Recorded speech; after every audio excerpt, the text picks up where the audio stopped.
ಪ್ರಿಯಾಂಕ್ ಖರ್ಗೆ ಹೇಳಿಕೆಗೆ ಕೇಸರಿ ಪಡೆ ಕೆಂಡಾಮಂಡಲವಾಗಿದೆ. ತಾಕತ್ತಿದ್ರೆ ಬ್ಯಾನ್ ಮಾಡಲಿ ಅಂತ ಬಿಜೆಪಿ ಸವಾಲ್ ಹಾಕಿದೆ.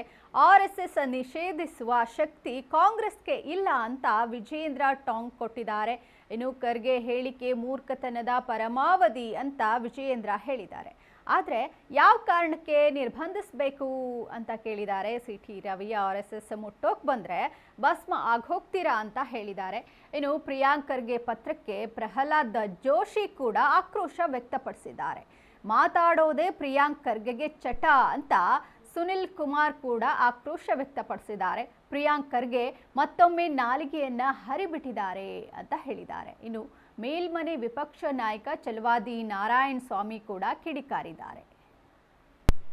2-3 ಬಾರಿ ರಾಷ್ಟ್ರೀಯ ಸ್ವಯಂ ಸೇವಕ ಸಂಘದ ಹಿನ್ನೆಲೆ ಗೊತ್ತಿಲ್ಲದೆ ಇರತಕ್ಕಂಥವ್ರು, ರಾಷ್ಟ್ರೀಯ ಸ್ವಯಂ ಸೇವಕ ಸಂಘದ ಕಾರ್ಯಚಟುವಟಿಕೆ ಬಗ್ಗೆ ಮಾಹಿತಿಯ ಕೊರತೆ ಇರತಕ್ಕಂಥವ್ರು ಕೇವಲ ತಮ್ಮ ಪ್ರಚಾರಕ್ಕೋಸ್ಕರ ಚಟದಿಂದ ಮಾತನಾಡ್ತಕ್ಕಂಥವ್ರು ಈ ರೀತಿ ಹೇಳಿಕೆಗಳನ್ನ ಕೊಡೋದಕ್ಕೆ ಸಾಧ್ಯ.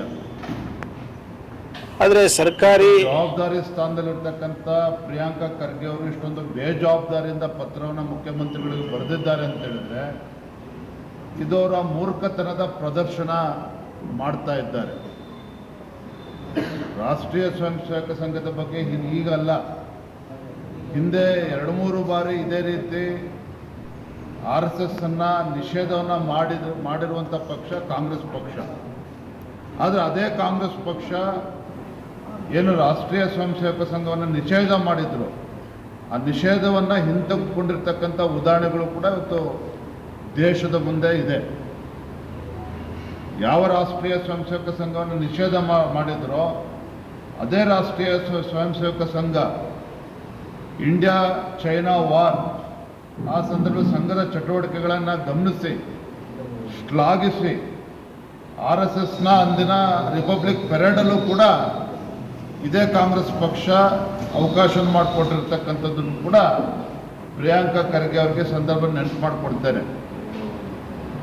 ಮತ್ತೊಮ್ಮೆ ರಾಷ್ಟ್ರೀಯ ಸ್ವಯಂ ಸೇವಕ ಸಂಘವನ್ನು ನಿಷೇಧ ಮಾಡ್ತೇವೆ ಅನ್ನೋ ಮಾತನ್ನು ಇವರೇನು ಆಡ್ತಾ ಇದ್ದಾರೆ. ಅದನ್ನು ಮಾಡ್ತಕ್ಕಂಥ ಶಕ್ತಿ ಇವತ್ತು ಕಾಂಗ್ರೆಸ್ ಪಕ್ಷಕ್ಕಿಲ್ಲ.